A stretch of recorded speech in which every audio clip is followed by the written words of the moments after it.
Hi friends, நம் தலைவர்கள் சீரீஸில் தந்தை பெரியாரை பற்றி பார்த்துட்ருக்கோம். அதோட பார்ட் 4 வீடியோ தான் இது.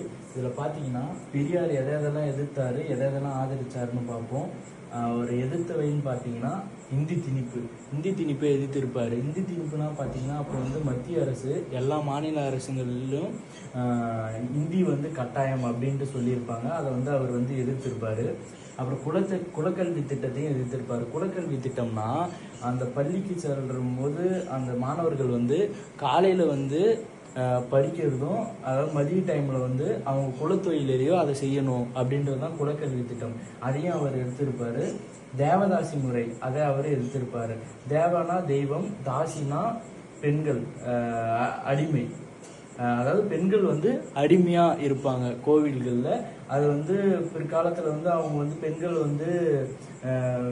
ஒரு வேற மாதிரி ட்ரீட் பண்ண ஆரம்பிப்பாங்க. அதனால அந்த முறையை, தேவதாசி முறையை பெரியார் எதிர்த்திருப்பார்.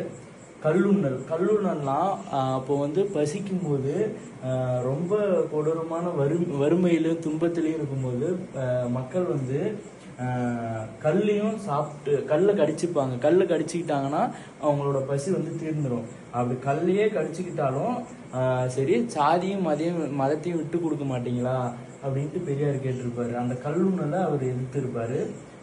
குழந்தை திருமணம், சிறு வயதில் திருமணம் நடப்பதையும் அவர் எதிர்த்திருப்பாரு.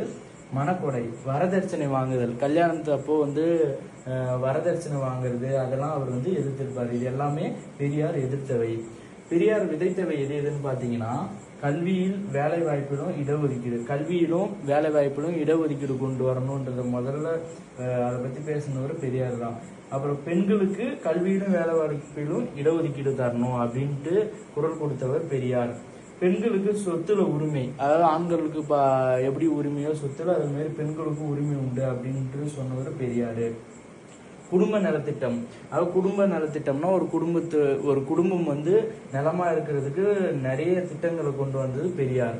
கலப்பு திருமணத்தையும் அவர் ஆதரிச்சாரு. அப்புறம் சீர்திருத்த திருமணம் ஏற்பு. சீர்திருத்த திருமணம்னா சாதி மத வேறுபாடு என்று எளிய முறையில் நடைபெறும் திருமணம் சீர்திருத்த திருமணம். அதையும் அவர் ஆதரிச்சிருப்பாரு. அப்புறம் அவர் நடத்திய இதழ்கள்னு பார்த்தீங்கன்னா குடியரசு, விடுதலை, உண்மை, ரிவோல்ட் என்றது ஒரு ஆங்கில இதழ். இந்த இதழ்கள் மூலமாக தான் அவர் அந்த பெண்ணுரிமையை பற்றி பேசுறது, அவர் எதிர்க்க வேண்டியதெல்லாம் எதிர்த்து பொதுமக்களிடம் கொண்டு செல்வார். இந்த மாதிரி காம்படிட்டிவ் எக்ஸாம்ஸ் ரிலேட்டட் வீடியோஸ்க்கு காம்படிட்டிவ் எக்ஸாம்ஸ் தமிழை சப்ஸ்கிரைப் பண்ணிக்கோங்க. தேங்க்ஸ் ஃபார் வாட்சிங்.